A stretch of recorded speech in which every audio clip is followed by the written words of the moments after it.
Psychodev Africa, l'Institut panafricain pour la citoyenneté, les consommateurs et le développement est une association internationale à but non lucratif de droit sénégalais. L'un des programmes prioritaires de Psychodev Africa pour la période 2012-2015 est l'accès des consommateurs défavorisés à la santé. Un atelier de travail a été organisé à Dakar le 14 décembre 2015 afin de discuter sur les résultats préliminaires menés par Psychodev Africa pour un financement pérenne de la santé dans les zones d'extraction minière cas de Kédougou. Dans sa démarche de création de consensus, Psychodev Africa a lancé un processus inclusif d'évaluation citoyenne, de partage et de validation des résultats de l'étude. Nous allons donc démarrer les travaux qui nous réunissent aujourd'hui. Mais auparavant, bien sûr, me permettrait de souhaiter la bienvenue à tout le monde. Ceci dit, je donne la parole au directeur exécutif de Psychodev Afrique. Et je n'ai pas besoin de rappeler l'objet de la réunion. Je crois que pour faire d'une pierre deux coups, on va lui donner l'occasion, pour l'avoir piloté depuis le début, de définir en même temps l'objet de la rencontre d'aujourd'hui et de rappeler les grandes lignes du processus qui a été suivi jusque-là. Monsieur le doyen Kanouté, vous avez la parole. Merci beaucoup. Honorable député Aimé Hassim, et président de la commission santé de l'Assemblée nationale. Le président a décliné un peu le processus dans lequel nous sommes engagés. C'est la question du financement de la santé dans nos pays. La question du financement pérenne de la santé se pose à tous les pays. Et elle se pose de manière particulièrement lancinante pour les pays en développement. C'est pourquoi il nous faut, tous ensemble, chercher et trouver des mécanismes de financement pérennes de la santé. Il nous faut trouver des ressources pour assurer la résilience de nos systèmes de santé. C'est le sens de l'exercice que nous avons conduit et qui nous mène à la session d'aujourd'hui. Psychodev mène cette réflexion sur les mécanismes de financement possibles pour les secteurs comme la santé, qui étaient considérés au moment des politiques d'ajustement structurel comme des secteurs non productifs et qui aujourd'hui sont reconnus par tous comme des secteurs prioritaires et cruciaux pour notre développement. Nous menons cette réflexion et cette action au moment où nous sortons de la conférence des Nations Unies sur le financement du développement tenue à Addis Abeba au mois de juillet. Conférence durant laquelle nos chefs d'État ont porté, appuyés en cela par des organisations de la société civile, la bataille contre l'évasion fiscale hors d'Afrique de quelques 30 000 milliards de francs CFA par année, évasion fiscale qui sape nos capacités de mobilisation des ressources nationales pour financer nos secteurs sociaux prioritaires comme la santé et l'éducation.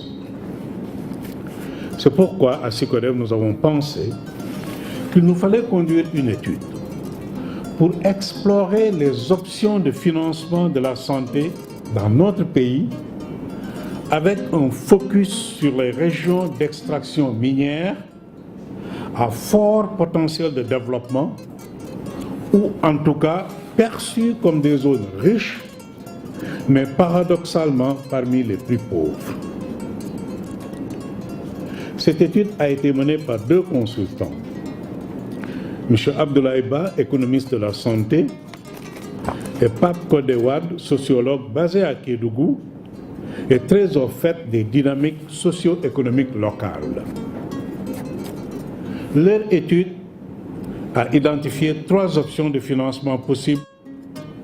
Quand nous avons reçu le premier draft de l'étude, Psychodev, dans sa démarche de création de consensus, a lancé un processus inclusif d'évaluation citoyenne, de partage et de validation des résultats de l'étude. Les 3 options ont été présentées dans la semaine du 26 au 30 octobre 2015 dans les 3 collectivités locales où se trouvent les industries minières, Sabodala, Tomboronkoto et Dalafing, et ont regroupé les maires, chefs de village, population, ONG, autorités administratives et religieuses. En tout, ces sessions d'évaluation citoyenne ont pu regrouper 175 participants ou ressortissants de quelques 35 villages impactés par l'activité minière. L'équipe de consultants a également échangé sur ces options avec les responsables des 3 sociétés minières, Sabodala Gold Operation, Toro Gold et AfriGold. Enfin, une session de mise en commun et de validation a eu lieu le 30 octobre 2015 à Kédougou, qui a regroupé tous les acteurs, autorités locales, administratives, religieuses, sanitaires et techniques, ONG, groupes sociaux comme les Badianougor, population, dans toutes ses déclinaisons, adultes, hommes, femmes, jeunes, délégués de quartier et la presse. Cette session de Kédougou a permis à tous les acteurs d'analyser de manière constructive les forces et faiblesses de toutes les 3 options. Les participants ayant pris part à ce processus au niveau local sont dans la salle et ont pu se présenter. Notre projet et notre démarche sont appuyés par Oxfam. Nous espérons qu'à la fin de ce processus, nous aurons tous ensemble posé notre pierre en guise de contribution à cette œuvre. Je vous remercie. L'engagement citoyen, l'accès à l'information, la transparence et redevabilité dans les finances publiques et les industries extractives sont l'une des axes de travail de Oxfam. Dans le cadre de ce projet, Sycodev Africa a eu l'appui de Oxfam pour mener à bien cette action de travail qui lui a permis d'identifier les différentes options de financement possibles de la santé en zone minière. Nous travaillons sur 3 axes dans le cadre de ce programme. C'est l'axe engagement citoyen d'abord, qui mobilise surtout particulièrement les jeunes et les femmes, toujours au niveau des collectivités locales. Et dans ces collectivités locales, c'est celles qui sont plus éloignées des centres de décision, à savoir Dakar. Mais également sur l'accès à l'information qui est fondamental, parce que si vous mobilisez les acteurs alors que vous ne leur donnez pas la possibilité d'accéder à l'information à la bonne et de pouvoir la comprendre et l'utiliser pour travailler, vous ne serez pas très efficace. Mais enfin, pour la transparence et la redevabilité dans les finances publiques et les industries extractives. C'est dans cet axe-là que nous collaborons avec Sycodev, entre autres 15 partenaires qui font un excellent travail, particulièrement en ce qui concerne les politiques financières, sur la fiscalité d'abord, qui est la source de génération des revenus, et ensuite pour le budget qui doit être appliqué et mis en œuvre en tenant compte de certains critères qui pour nous sont importants, à savoir l'équité dans les dépenses publiques.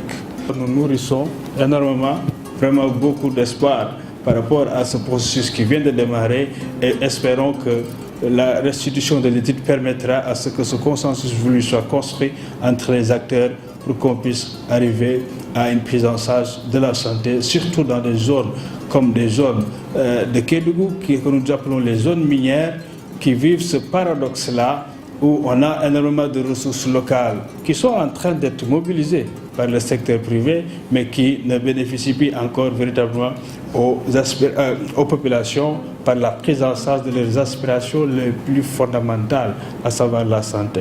Donc je vous remercie, Monsieur le Président, Monsieur Amadou Kanouté, on est ensemble. La première option proposée, qui consistait à prélever sur les taxes locales pour financer la santé dans la zone de Kédougou, a permis de recueillir l'avis des maires sur la fiabilité de cette option. Permettez-moi de remercier tous les participants, remercier particulièrement SICODEV, l'initiateur, et Oxfam. Et pour moi, c'est une épine qu'on nous a enlevée du pied en tant que collectivité locale qui a la responsabilité aujourd'hui d'une compétence transférée, mais qui n'a pas les moyens nécessaires d'abord pour résoudre les problèmes, parce que pour résoudre les problèmes, d'abord il faut les diagnostiquer. Donc SICODEV a sillonné toute la région, a diagnostiqué, a discuté avec tous les acteurs, donc ce qui a abouti à cette rencontre d'aujourd'hui.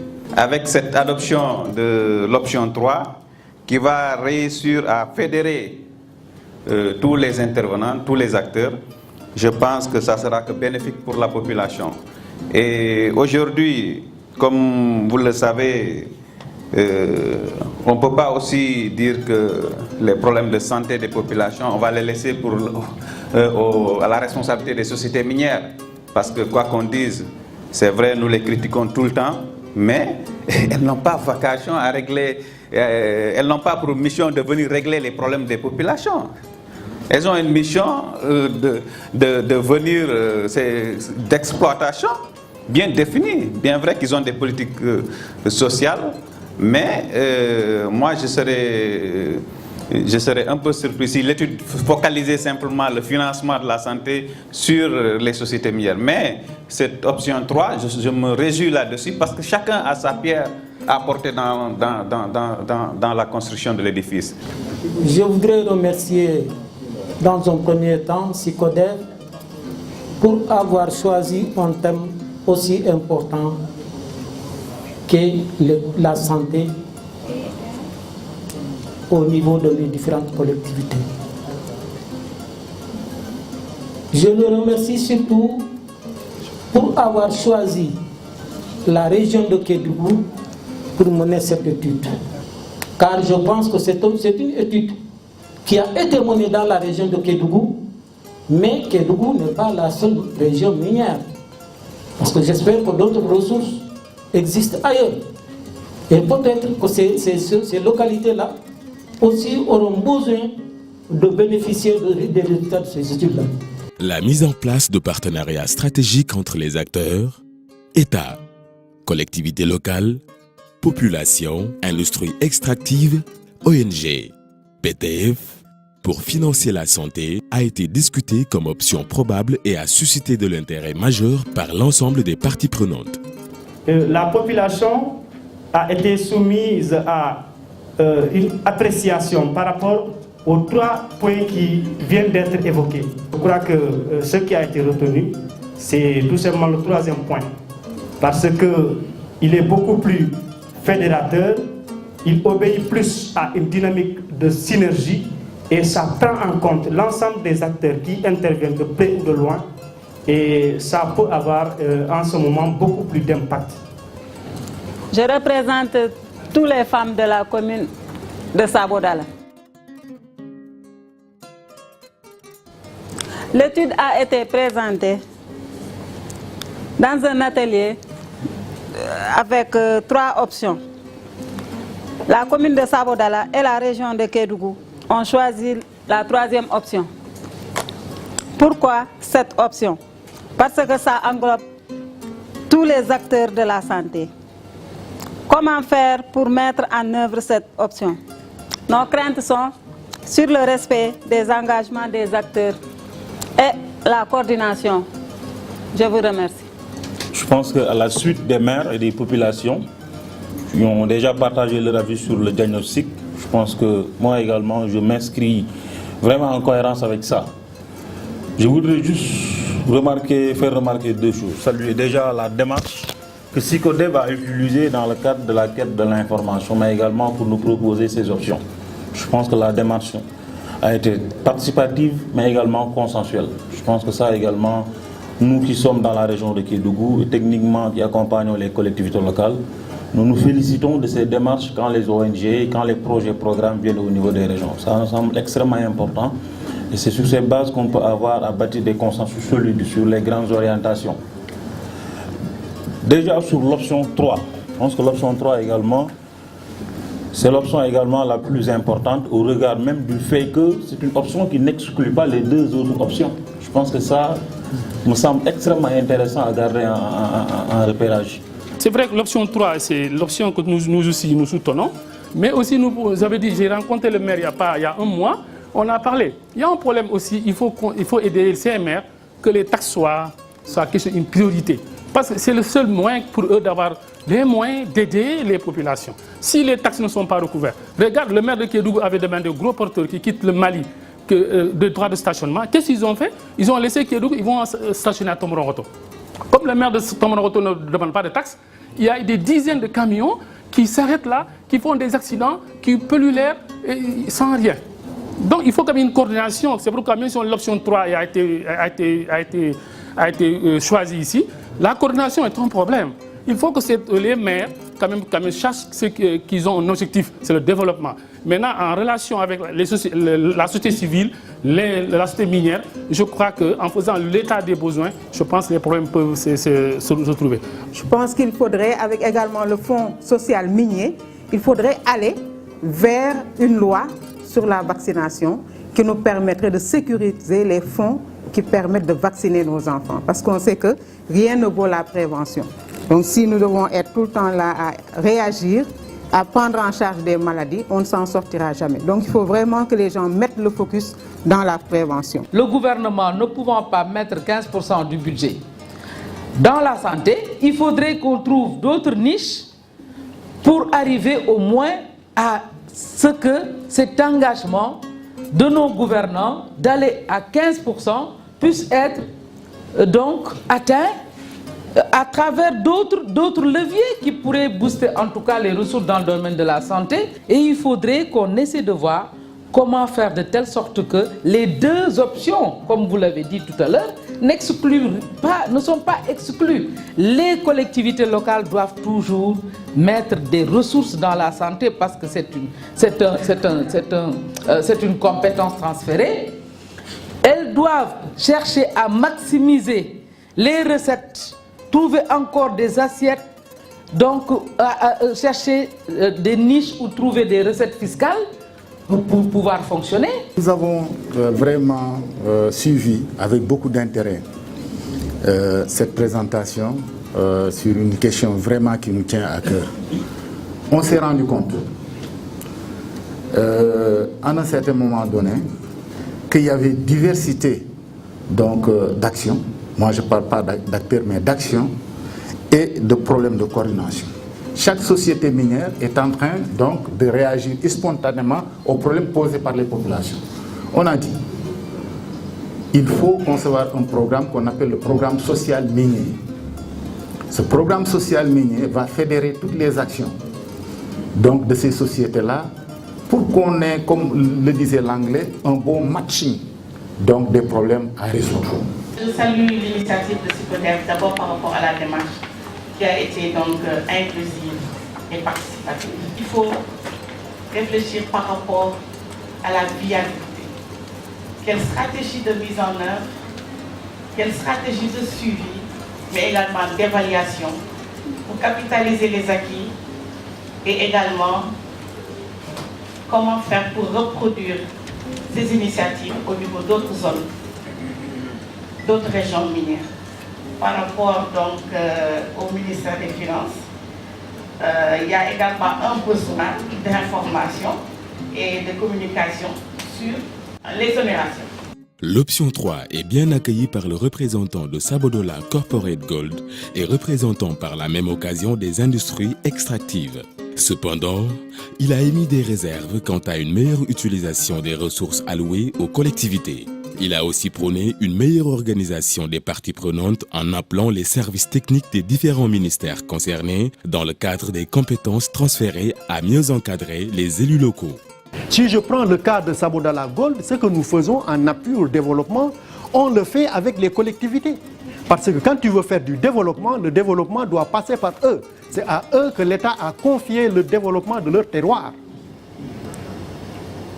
Donc, les partenaires financiers qui sont là, Sabodala ou autres, si on a 5 francs, on prend les 5 francs, on vient chez monsieur le maire, le responsable de la collectivité, écoutez, nous sommes prêts à vous aider pour 5 francs.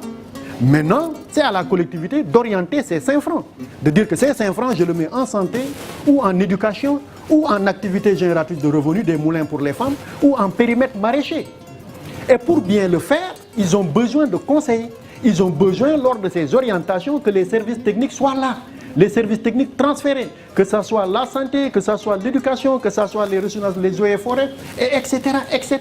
Qu'ils les aident et orientent. Monsieur le maire, nous pensons que la pertinence de cet investissement pour cette année doit passer par X ou par Y. Sachez que l'option qui a été retenue ici, 3 par tout le monde, nous sommes là-dedans, on le prend des 2 mains. Sabodala Gold va s'investir dans cette option. Mais il faut se dire que nous sommes au niveau d'une compétence transférée, la santé. Monsieur le maire, vous l'avez dit, c'est important. C'est à la collectivité qui a cette charge, mais aussi aux services techniques d'encadrer la collectivité pour mener à bien cette mission. Donc les services de santé aussi, je pense que dans le cadre de cette activité, doivent se rapprocher des collectivités locales pour leur permettre de mieux orienter les ressources qu'ils ont. L'option 3 a été retenue à l'unanimité par les acteurs présents à cette réunion et validée par le représentant du ministère de la Santé et de l'Action sociale dans son mot de clôture. Au nom de Madame le ministre de la Santé et de l'Action sociale, le professeur Awa Marie Coll Seck, je voudrais vous dire le plaisir que j'ai à la représenter ici et d'y prononcer cette allocution de clôture. Ce plaisir tient à 2 raisons. La première est toute l'estime, le crédit que je voue à son directeur exécutif, M. Amadou Cheikh Kanouté. Je l'ai vu abattant avec son équipe un travail colossal de plaidoyer dans les coins les plus reculés du pays avec ses collaborateurs autour des thèmes qui demeurent depuis pour lui une préoccupation centrale. C'est le financement de la santé, c'est la gouvernance sanitaire et c'est en général l'observatoire de contrôle, notamment de la mise en œuvre de la CMU. Et c'est à cela, exactement à cela qu'appelle Madame le ministre de la Santé.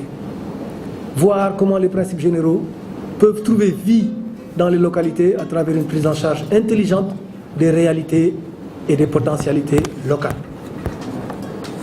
Au plan de la forme, ce que vous avez appelé, Monsieur le directeur exécutif, ce matin, processus inclusif d'évaluation citoyenne est la meilleure démarche souhaitée, car ne se substituant pas aux populations, soi-disant pour leur bonheur. Il faut impliquer les populations au débat de toutes choses, au départ de toutes choses, et c'est comme ça qu'on garantit leur adhésion à l'ensemble du processus. Au plan du fond, la 3e option était relativement clairement retenue.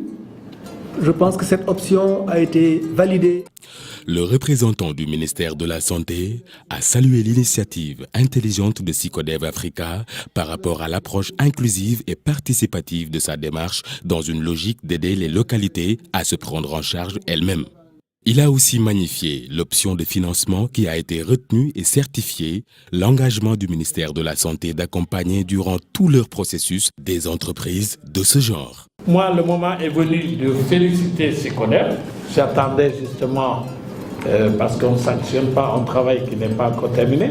Maintenant que le travail est terminé, qu'il est bien fait, il faut féliciter Sycodev en tant qu'initiateur. C'est dans cette logique de travail consensuel et participatif que nous pouvons construire en commun, les décideurs et les exécutants ensemble, que nous puissions faire avancer justement ce Sénégal et pour lequel nous sommes en train de rechercher l'émergence.